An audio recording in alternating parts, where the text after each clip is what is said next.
Oxford Readers Level 3A Frankenstein by Mary Shelley. 1. Captain, something is moving on the ice. Look over there. The sailor stood at the top of the mast high above the captain. His hand pointed away from the ship across the miles of ice that covered the sea. The captain looked to the north where the sailor was pointing. He saw something coming fast towards the ship across the ice. He put his telescope to his eye and through it he could see the shapes of 10 dogs pulling a sledge over the ice. He could also see the driver of the sledge, a huge figure much bigger than a man. The sledge came nearer and nearer to the sea. Soon it was only a quarter of a mile from the ship. No one needed a telescope now to see the huge figure of the driver. Suddenly the sledge went behind a mountain of ice and disappeared. At that moment another sledge appeared. It too was moving fast and was clearly chasing the first sledge. This driver was a smaller figure, more like an ordinary man. Faster and faster the dogs ran, then the second sledge also disappeared behind the mountain of ice. 2 hours passed. The sledges did not appear again. Nothing moved on the ice. Soon night came, and in the night there was a storm. In the morning the sailors saw that great pieces of ice were floating round the ship. Suddenly the sailor on the mast shouted again, "Captain, I can see a man on the ice." The sailor was pointing to a piece of ice that was floating near the ship. A man was sitting on the ice and near him was a broken sledge. The man was nearly dead from cold and could not walk. The sailors carried him carefully onto the ship and took him to the captain, who said, "Welcome to my ship. I am the captain and my name is Robert Walton." "Thank you, Captain Walton," the man said. "My name is Frankenstein, Victor Frankenstein." Then he fainted and said no more. 2 days passed before the man was strong enough to talk, and then the captain asked him to tell his story. "I am trying to catch someone," said Frankenstein. "That is why I have come so far north on the ice." "We saw you following someone," the captain said. "He was huge, much bigger than a man. We saw his sledge just in front of you on the night before the storm." "I am pleased you all saw that huge figure," Frankenstein said. "Perhaps that will help you to believe my story." During the days while the captain worked on the ship, Frankenstein wrote down his story, and each evening he read what he had written to the captain. Here is Victor Frankenstein's story. 2.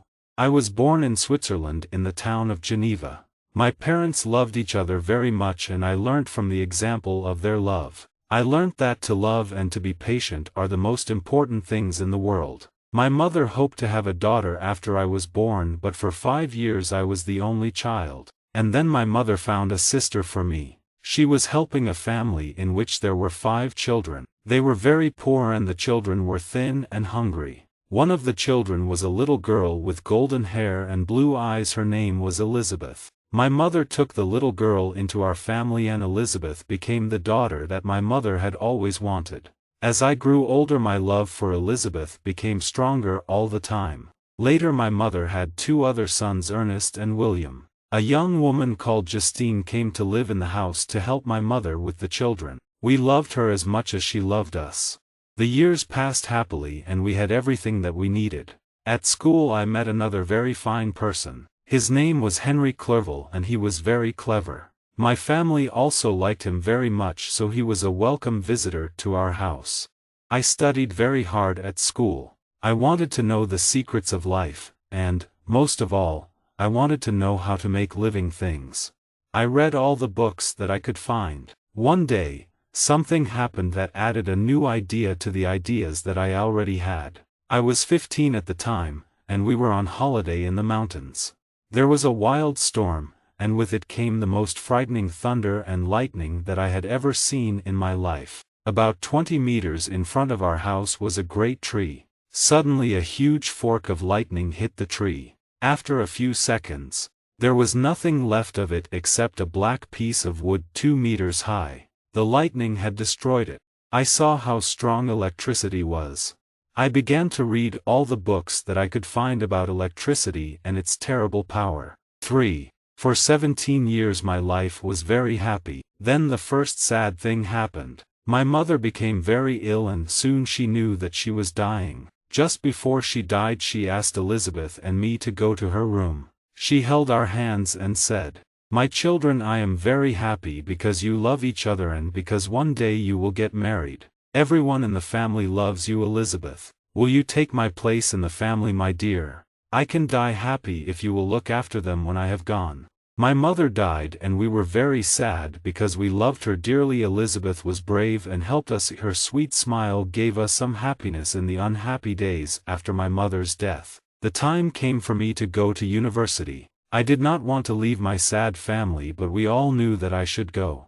It was hard to leave too because the parents of my good friend Henry Clerval would not let him go to university with me, and so I had to go alone. On my first day at the university I met my teacher Professor Waldman, who was one of the greatest scientists in the world. He gave a wonderful talk to all the students who were starting at the university. He ended his talk by saying, "Some of you will become the great scientists of tomorrow. You must study hard and discover everything that you can. That is why God made you intelligent, to help other people." After the professor's talk I thought very carefully. I remembered the storm when I was 15. I remembered how the lightning had destroyed the tree. I wanted to use electricity to help people and I wanted to discover the secrets of life. I decided to work on these two things.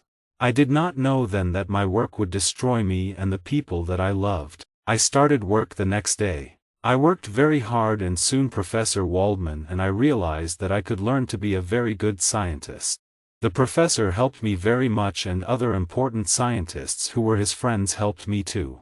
I was interested in my work and I did not take one day's holiday during the next 2 years. I did not go home and my letters to my family were very short. After 2 years I had discovered many things and I built a scientific machine that was better than anything in the university. My machine would help me answer the most important question of all. How does life begin? Is it possible to put life into dead things? To answer these questions about life I had to learn first about death. I had to watch bodies from the moment when they died and the warm life left them. In the hospital and in the university I watched the dying and the dead. Day after day, month after month I followed death. It was a dark and terrible time. Then one day the answer came to me. Suddenly I was sure that I knew the secret of life. I knew that I could put life into a body that was not alive. I worked harder and harder now. I slept for only a short time each night and I did not eat much food. I wrote to my family less often, but they loved me and did not stop writing to me. They said they understood how busy I was. They did not want me to stop work to write or to see them. They would wait until I had more time. They hoped to see me very soon. The professors realized that I was doing very important work and so they gave me my own laboratory. There was a small flat above the laboratory where I lived and sometimes I stayed inside the building for a week and did not go out. Above the laboratory I built a very tall mast. It was 150 meters high and higher than the tallest building in the city. The mast could catch lightning and could send the electricity down to my machine in the laboratory. I had never forgotten the lightning that had destroyed the tree. There had been so much power in the electricity of that lightning. I believed I could use that electricity to give life to things that were dead. I will say no more than that. The secret of my machine must die with me. I was a very clever scientist, but I did not realize then what a terrible mistake I was making. 4. In my laboratory I made a body. I bought or stole all the pieces of human body that I needed and slowly and carefully I put them all together. I did not let anybody enter my laboratory or my flat while I was doing this awful work. I was afraid to tell anybody my terrible secret. I had wanted to make a beautiful man, but the face of the creature was horrible. Its skin was thin and yellow and its eyes were as yellow as its skin. Its long black hair and white teeth were almost beautiful, but the rest of the face was very ugly. Its legs and arms were the right shape, but they were huge. I had to use big pieces because it was too difficult to join small pieces together. My creature was 2.5 meters tall. For a year I had worked to make this creature, but now it looked terrible and frightening. I almost decided to destroy it, but I could not. I had to know if I could put life into it. I joined the body to the wires from my machine. More wires joined the machine to the mast. I was sure that my machine could use electricity from lightning to give life to the body. I watched and waited. 2 days later I saw dark clouds in the sky and I knew that a storm was coming. At about 1 o'clock in the morning the lightning came. My mast began to do its work immediately and the electricity from the lightning traveled down the mast to my machine. Would the machine work? At first nothing happened, but after a few minutes I saw the creature's body begin to move. Slowly, terribly, the body came alive. His arms and legs began to move and slowly he sat up. The dead body had been an ugly thing, but alive he was much more horrible. Suddenly I wanted to escape from him. I ran out of the laboratory and locked the door. I was filled with fear at what I had done. For hours I walked up and down in my flat. At last I lay down on my bed and fell asleep. But my sleep was full of terrible dreams and I woke up suddenly. The horrible thing that I had created was standing by my bed. His yellow eyes were looking at me, his mouth opened and he made strange sounds at me. On his yellow face there was an awful smile. One of his huge hands reached towards me. Before he could touch me I jumped off the bed and ran downstairs into the garden. I stayed there all night but I could not think clearly. I was afraid. And when morning came I went out into the town and began to walk about. I did not notice where I was walking but soon I came to the station. A train from Geneva had just arrived and the passengers were leaving the station. One of them ran towards me when he saw me. It was my dear friend Henry Clerval. He was very pleased to see me. He took my hand and shook it warmly. "My dear Victor," he said, "what a lucky chance that you are here at the station. Your father and Elizabeth and the others are very worried about you because you have not visited them for a long time. They ask me to make sure that you are well. And I have very good news. My father has agreed to let me study at the university so we shall be able to spend a lot of time together." I was very happy to hear this news and for a moment I forgot my fears. I took Henry back to my flat and asked him to wait outside while I went in to look. I was afraid that the creature was still there, but he had disappeared. At that time I did not think of other people and what the creature could do to them. I took Henry into the flat and cooked a meal for us. But Henry noticed how thin I was and that I was laughing too much and could not sit still. Suddenly he said, "My dear Victor, what is the matter with you? Are you ill? Has something awful happened?" "Don't ask me that," I cried. I put my hands over my eyes. I thought I could see the horrible creature there in front of me. I pointed wildly across the room and shouted, "He can tell you. Save me! Save me!" I tried to fight the creature but there was nothing there. Then I fainted and fell to the floor. Poor Henry! I do not know what he thought. He called a doctor and they put me to bed. I was very ill for 2 months and Henry stayed and looked after me. His loving care saved me from death. I wanted to go home and see my family as soon as possible. When I was well enough I packed my clothes and books. All my luggage was ready and I was feeling very happy when the postman arrived with some letters. One of the letters ended my short time of happiness. 5. The letter was from my father in Geneva and this is what he wrote. "My dear Victor, I want you to know before you arrive home that an awful thing has happened. Your dear youngest brother, William, is dead. He was murdered. It happened last Thursday evening when Elizabeth and I and your 2 brothers, Ernest and William, went for a walk outside the city. William and Ernest were playing. William had hidden from Ernest, and Ernest asked Elizabeth and me to help find William. We all began to search for him, but we couldn't find him. We searched all night. At 5 in the morning I found him. He was lying on the grass, white and still. I could see the marks of fingers on his neck. The murderer had strangled him. Elizabeth had let him wear a gold chain of hers round his neck. On the chain was a very small picture of your mother. We all think that someone murdered William to steal the gold chain. Poor Elizabeth is terribly unhappy at William's death. She thinks he died because she let him wear the chain. Hurry home, my dear Victor.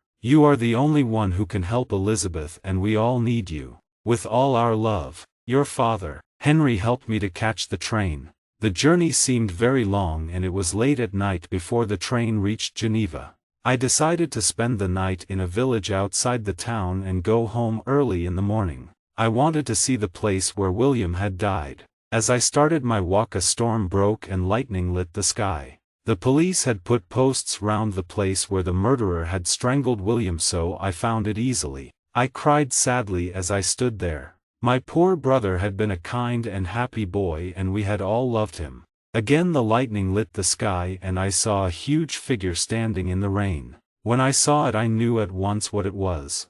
It was the creature that I had made. What was he doing there? But although I asked myself the question, I knew the answer. He had murdered my brother. I was sure that I was right.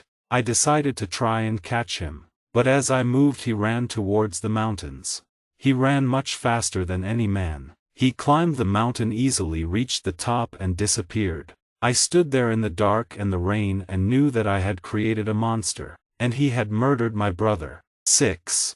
At first I decided to tell the police my story. But would they believe me? I had been very ill. When the police learned about my illness they would think the monster was just one of my bad dreams. I decided that I could not tell anybody. I went home to my family and they were very pleased to see me. Then they told me that the police had found the murderer. Perhaps you will think that this was good news, but I have not told you who the police had arrested. As I went into the house I noticed that one person did not come to meet me. It was Justine, the young woman who looked after the children and who was like a sister to us. And it was Justine that the police had arrested. A few days after the murder the police had searched the house and had found the gold chain in Justine's coat pocket. Everyone in the family knew that Justine had not murdered William. I knew who the murderer was, but I could not tell anyone. We were sure that Justine would be free after the trial because nobody could believe that she was a murderer. But we were wrong. The trial did not go well for Justine. There were a number of strange facts that were difficult to explain, and the judge decided that she was the murderer. The punishment for murder was death. We argued and cried. We said she could not murder anyone. But nothing could change the judge's order. So I got up early and went to the judge's house and told him about the monster. He did not believe me. He thought I was lying in order to save Justine's life. In the prison Justine waited quietly for death. We spent many hours with her and she spoke calmly and kindly to us. She was happy because we believed that she had not killed William. And she was almost looking forward to death because then she would be with William and our dear mother in a place of peace. Her love and gentleness added to my great unhappiness. I knew she was going to die because of me.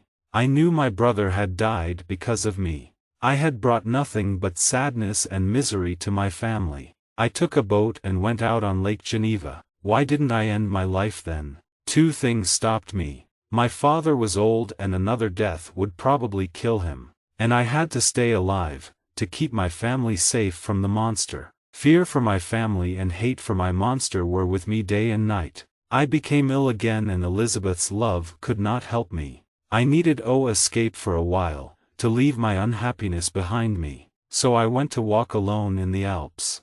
I hoped the wild beauty of the mountains would help me. Slowly I became calmer among the beautiful mountains. I learned to sleep again and for days I did not see anybody. Then one morning I saw a figure coming towards me faster than any man could go. It jumped easily over the rocks and I saw with horror the monster that I had created. On his face was a look of deep sadness but also of evil. At first I could not speak because I hated him so much.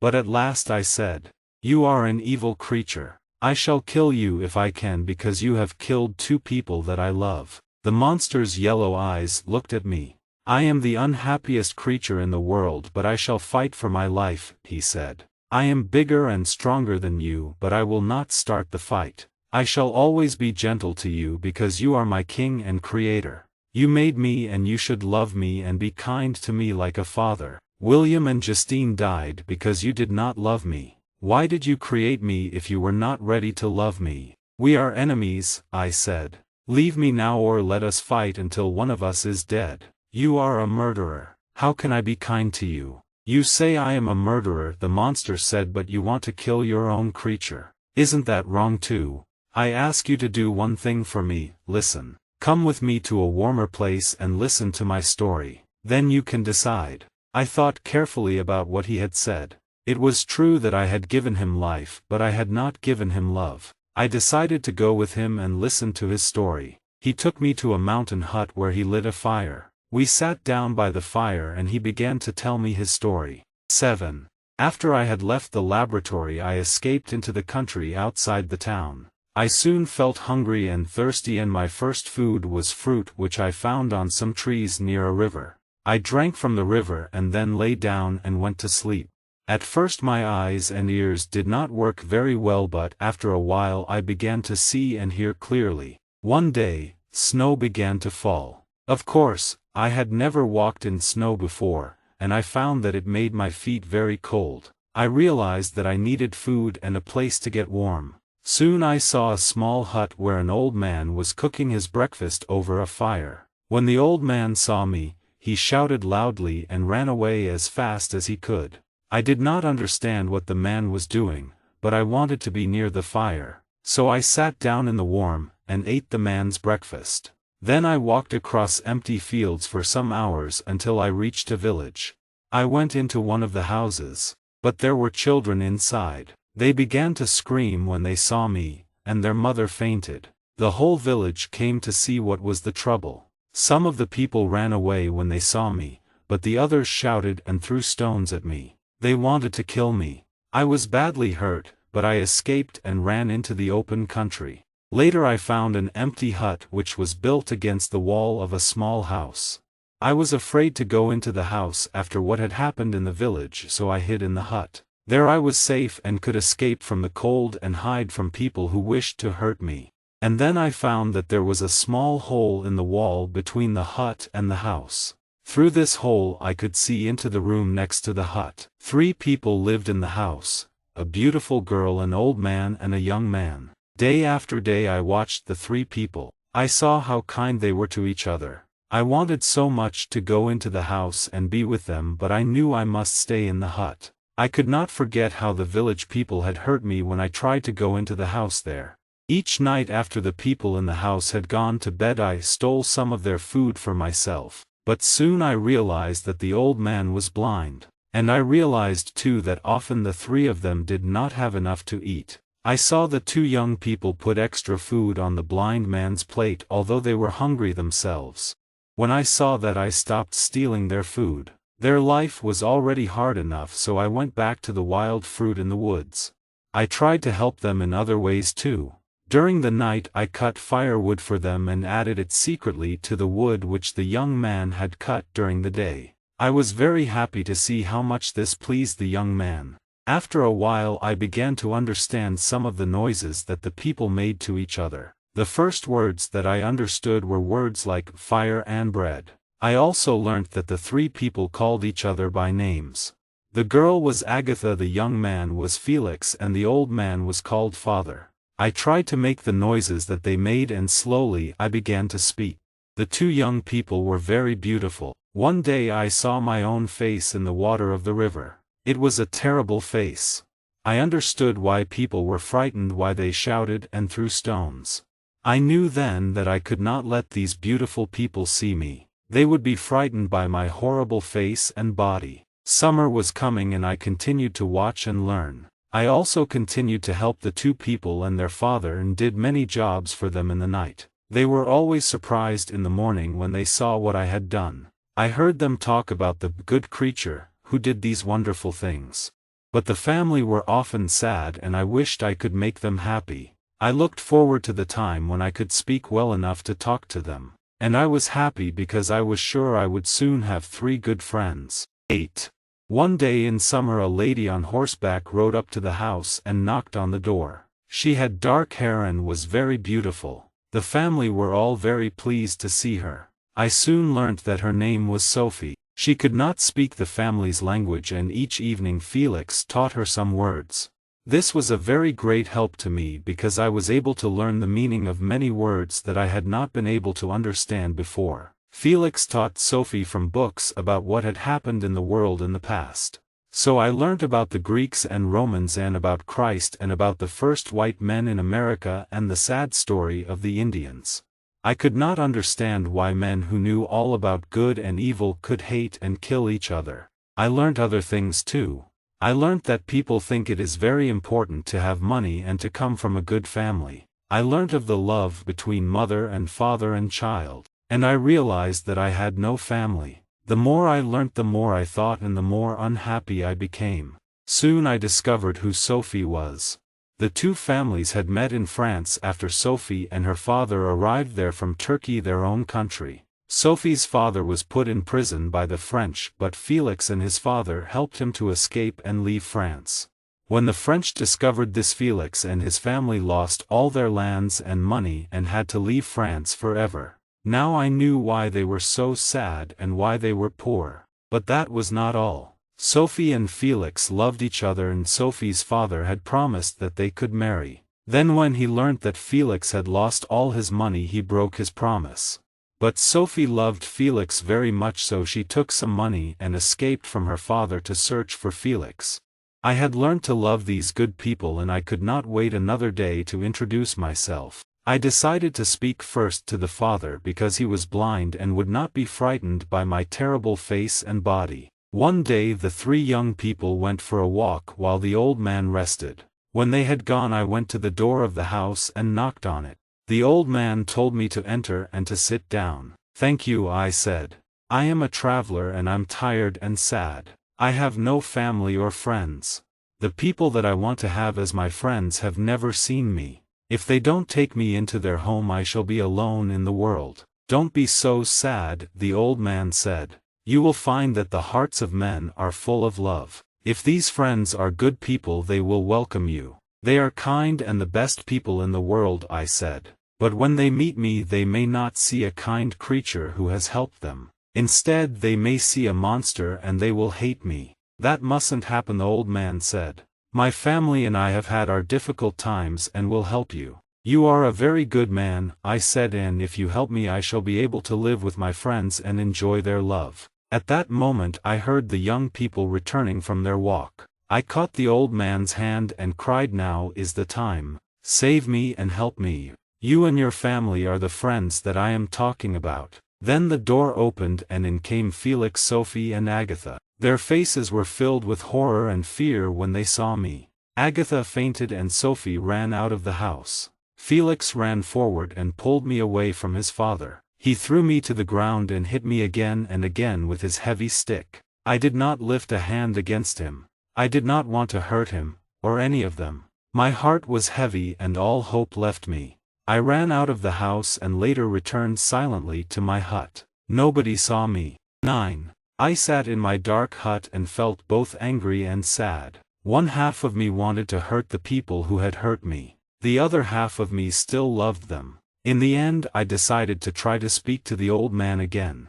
I fell into an unhappy sleep, but when I woke in the morning, the family had gone. They had left the house during the night. I knew the name of only one other person. Although I had seen you, Frankenstein, for only a few moments, I knew that I belonged to you. When I had left your house, I had picked up a small bag. There was a book in the bag and I could now read it. From it I learnt my Creator's name and address.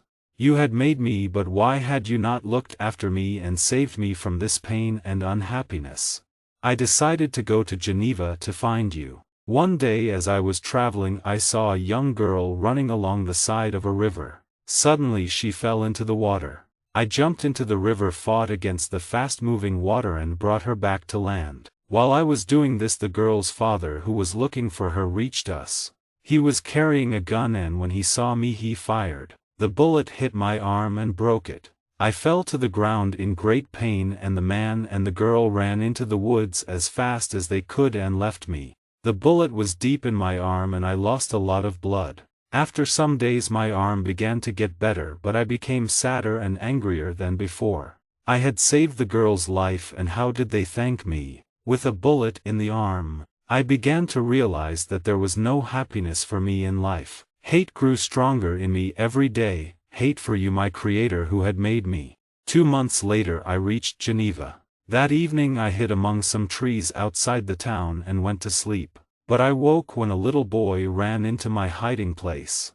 I thought I would catch the child and make him my friend before he was old enough to be frightened of my terrible face.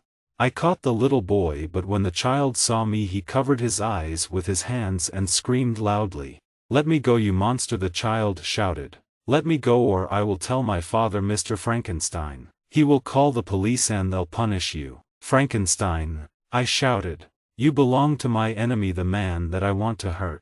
The child fought and screamed and I put my hand round his neck to stop him shouting. In a moment the child lay dead at my feet. I looked down at his body and was pleased with what I had done. I knew that the death of this child would hurt you, Victor Frankenstein, my creator. Then I saw something bright round the child's neck. It was a gold chain, and on the end of it was a picture of a very beautiful woman. I knew that a beautiful woman would never smile at me, and I wanted to run into Geneva and kill as many people as I could. But I stopped myself, and went to look for another hiding place.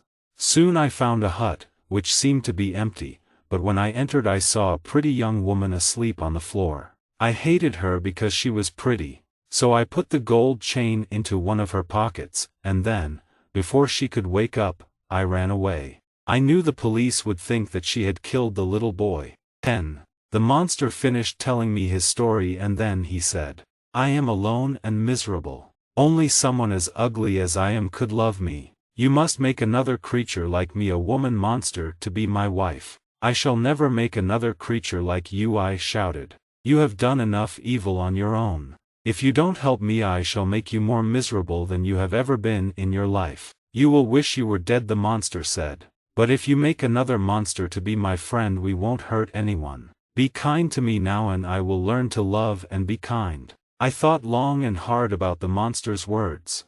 I felt sorry for him. He was so miserable. Perhaps I should help him. "I shall do what you ask," I told him. "But you must promise to live somewhere in the world where nobody lives. You must promise to stay away from other people." "I promise. I promise," he cried. "Please start your work. I shall watch you and when you are ready you can be sure I will come back." He turned and left me and ran down the mountain. I went back to Geneva immediately. My family were very worried when they saw me. I was pale and my eyes were wild. I could not forget my promise to the monster and the awful work that waited for me. But I had to do it. It was the only way to keep my family safe from his murdering hands around their necks. I needed to study for several months to make a woman monster successfully. I heard that an English scientist had done some useful work, so I decided to go to England. Before I went my father asked me, "Are you going to marry Elizabeth or do you love another woman? Is this why you are so unhappy?" "No, father," I replied. "I have always loved Elizabeth and I want to marry her. But I must do one more piece of scientific work before we can marry. I must go to England to do the work and I want to marry Elizabeth when I return." My father and Elizabeth did not want me to go to England alone because I had been so ill. They spoke to my old friend Henry Clerval and he was very happy to travel with me. I was pleased that he could come, although I did not want him to discover anything about my horrible work. Henry and I reached London in early October and stayed there for a few months. I met and talked with English scientists and learnt many useful things from them. Then Henry was invited to visit some friends in Scotland. I planned to travel with him, but I told him that I wanted to go walking in the mountains alone. Henry was not happy with my plan, but in the end he agreed.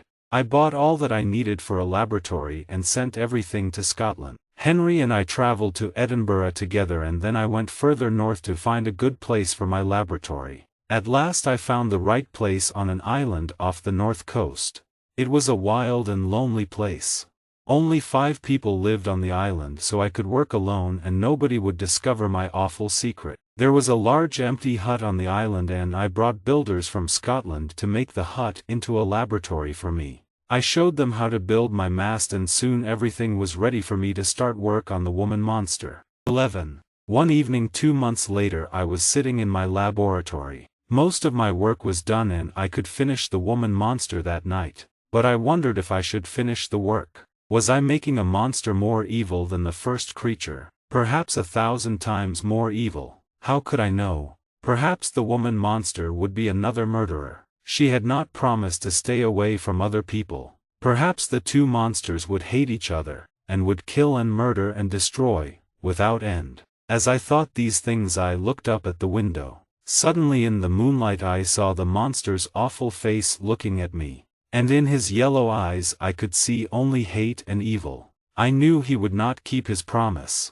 I went over to the laboratory table where the new creature was lying. I pulled off the wires that joined her to my machine. I took a sharp knife and cut through the body that I had joined together so carefully. Through the window the monster saw me destroy his woman. With a loud and miserable scream of sadness and lost hope he ran into the laboratory. "You have destroyed all my hopes of happiness," he cried. "You have left me with one feeling, hate, and with one wish, to destroy your happiness.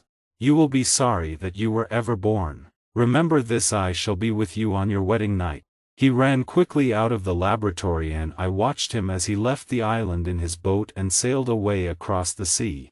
I sat and cried as I thought of the danger to Elizabeth. But I knew that the monster would not visit us until our wedding night. I would not die easily and I would try to kill him before he could kill me. The next morning I received a letter from Henry. He told me that he was waiting for me to return. I decided to clear the laboratory and to leave the island on the following day. So I returned to the laboratory where the pieces of the woman monster's body still lay on the floor. I put them all in a large bag with some heavy stones. Then I took the bag to my boat and sailed out to sea. I threw the bag into deep water and watched it disappear. I was happier than I had felt for months. I knew I had done the right thing and now there would be no second monster to follow the first. I was very tired and I went to sleep in the boat. I do not know how long I slept, but when I woke up I was in the middle of a storm. The wind was driving me further out to sea and my boat began to fill with water. I knew I was in great danger. After some hours the storm passed and I saw land to the south. Soon I could see the beach, and a crowd of people standing and watching me. Their faces were cold and unfriendly. As I landed 4 of the men came towards me and took me by the arms. "We are taking you to Mr. Kerwin the judge. He wants to ask you some questions about the murder of a man here last night," one of the men told me. I was sad to hear of the murder but I did not worry about it. I had been far away at the time and knew nothing about any murder. It would be easy to explain that. So I went with the men to the large house where Judge Kerwin lived. 12. The judge was an old kind man but his face was very serious as he looked at me. He asked a number of men to tell me what they had seen and found the night before. The first man told his story. He and his son were coming home from a long day's fishing. It was a dark night and on the beach they had fallen over the dead body of a man. They had carried the body to the nearest house and found that it was a good-looking young man about 25 years old. There were the marks of fingers round his neck. When they spoke of the marks of fingers I remembered the murder of my brother and I felt a terrible fear. The son then told his story. He had seen a boat with a man in it not far from the beach. He thought it was my boat. A woman had also seen a man in a boat sailing away from the beach. She thought I was the man. Then I was taken to the room where the dead body lay. How can I tell you what I felt when I saw the body? I put my arms round it and cried, "What have I done? My friend, my dear friend." The body was Henry Clerval's and so now I had destroyed another person. This third death was too much for me. I fell down in a kind of madness and they had to carry me from the room. For 2 months I was very ill and wished only to die. But slowly my madness left me and my health began to return. At last I was able to speak to Judge Kerwin and I asked for news of my family. "There is someone here who can answer your question better than I can," he said. "Your father arrived a few minutes ago and is waiting to see you." For the first time since Henry's death I felt some happiness. I held out my hands to my father as he came into the room and he took me in his arms. He gave me the good news that Elizabeth and Ernest were safe and well. I was really too ill to travel but I asked my father to take me home immediately. The police had found somebody who had seen me on my island at the time of the murder and so the judge let me go free.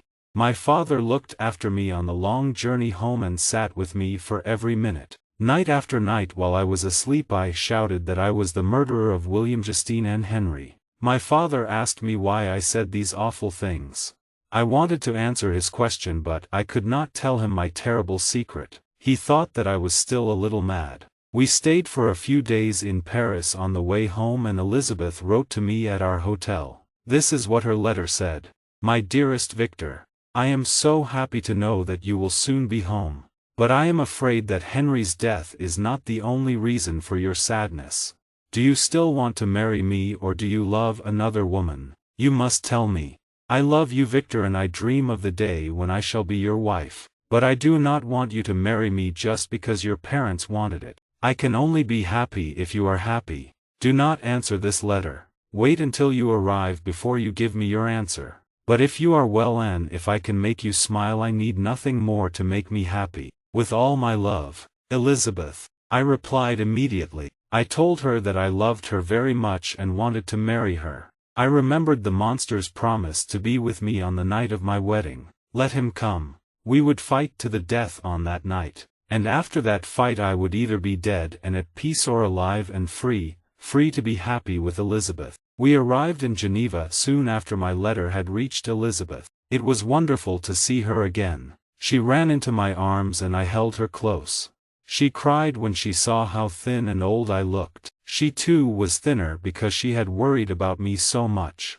But her gentleness and her love made her as beautiful as ever. We agreed that the wedding would be in 10 days' time. As the day came nearer I became more and more afraid.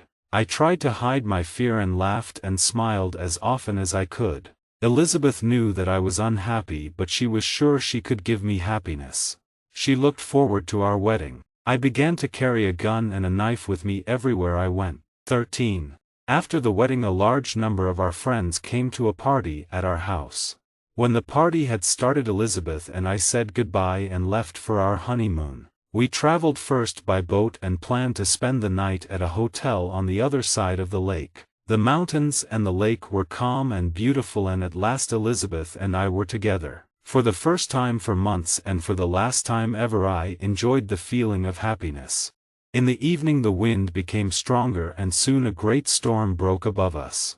Every noise frightened me and I kept my hand on my gun under my coat. I saw the monster in every shadow. Suddenly I realized how terrible the fight would be for Elizabeth. I asked her to go to bed and I decided to search for the monster. I planned to join her when I was sure he was not in or around the hotel. Elizabeth left me and I searched every corner of the hotel, every dark doorway and staircase. I could not find him and I began to hope that he had not followed us to the hotel. But suddenly I heard a loud and terrible scream. It came from our room. Then, too late, I understood. The monster had promised to be with me on my wedding night, but he had not planned to kill me. The scream came again and I ran to our room. Why did I 72 not die there and then? On the bed Elizabeth lay still in the cold sleep of death. I took her in my arms, and saw the marks of the murderer's fingers on her neck. Other people in the hotel had heard the screams and came into our room. I sent one of them to call the police. The others left me alone with my misery. I held Elizabeth close, and as I held her, I saw the monster watching me through the open window of the room. There was an evil laugh on his face. I pulled my gun from my coat and fired at him. I missed, and he ran from the window and jumped into the lake. The other people heard the noise of the shot and came back into the room. I showed them the place where the monster had jumped into the lake. We searched the edge of the lake, but we could not find him. I returned to our room and lay on the bed next to my dear wife. Suddenly I had another terrible thought. At this very moment perhaps my father was fighting the monster with Ernest dead at his feet. I left the hotel and returned to Geneva as fast as I could. My father and Ernest were safe, but the awful news of Elizabeth's death killed my father. He had loved Elizabeth dearly. He became ill and after a few days he died in my arms. So the evil monster had brought unhappiness and death to a dear old man who had never hurt anybody. I do not know what happened next. I think I left the real world and entered a dangerous world of dreams and madness. Later I found that they had put me in prison because of my madness. After many months they let me free. I had only one wish, to find and kill the monster. 14. I decided to leave Geneva forever. I took all the money that I needed and left the town. Before I left I went to visit the place where William, Elizabeth and my father lay at rest. I stood there and promised them that I would stay alive until I had killed the monster. A loud evil laugh rang out through the silent night. Then I heard the monster's voice. It pleases me that you have decided to live because that is just what I want. I ran towards the voice but I could not catch the monster. I saw him running away but he ran faster than any man could go, too fast for me to catch. But I followed him and I have been following him since that day. I shall stay alive until I can catch him. He wants me to live as long as possible. He wants me to feel day after day the pain and misery that he has given me. He leaves messages to tell me where he is. He knows that I shall follow him. I am only happy when I am asleep. I dream that I am with my family and Elizabeth and Henry. When I am awake I look forward to my death, to the day when I shall be with them. In his last message the monster told me that he was going north. He wanted to take me where the cold would hurt me and make me more miserable. I followed him to the cold lands of the north, and bought dogs and a sledge. Until now, he has always left me further and further behind when I chase him. But the dogs were very fast and I was getting closer and closer to him. Soon he was only 1 day's journey in front of me. He was going towards the sea, and I hoped to catch him before he reached it. The chase over the ice continued for about 3 weeks. The pain from the cold was very great, and I began to lose hope. I thought I would never catch him. My dogs could not run much further, and one of them died. Then I saw something on the ice in front of me. It was the monster and his sledge. Suddenly I was full of hope again, and I gave a great shout of happiness. I got closer and closer to him. Then a great storm started. The ice began to break and the sea carried him away from me. My sledge was broken and I lost my dogs. I was left on a piece of ice that was becoming smaller all the time. Many hours went by and then I saw your ship. The rest you know. I ask you, Captain Walton, to chase the monster and kill him. Do not listen to what he says. He knows how to argue and perhaps you will feel sorry for him. But remember that he is evil. Remember the deaths of William Justine, Henry Clerval, Elizabeth my father, and remember me, Victor Frankenstein. There is no more for me to say except to thank you, Captain Walton, for your help and kindness.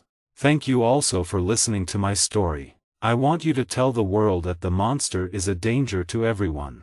I know that I have only a few hours left to live, but I can feel my loved ones near me and I welcome death. Goodbye. This is the end of Victor Frankenstein's story. 15. I, Captain Robert Walton, have added this final note to the story. When you have read it you will know that Victor Frankenstein's story was true.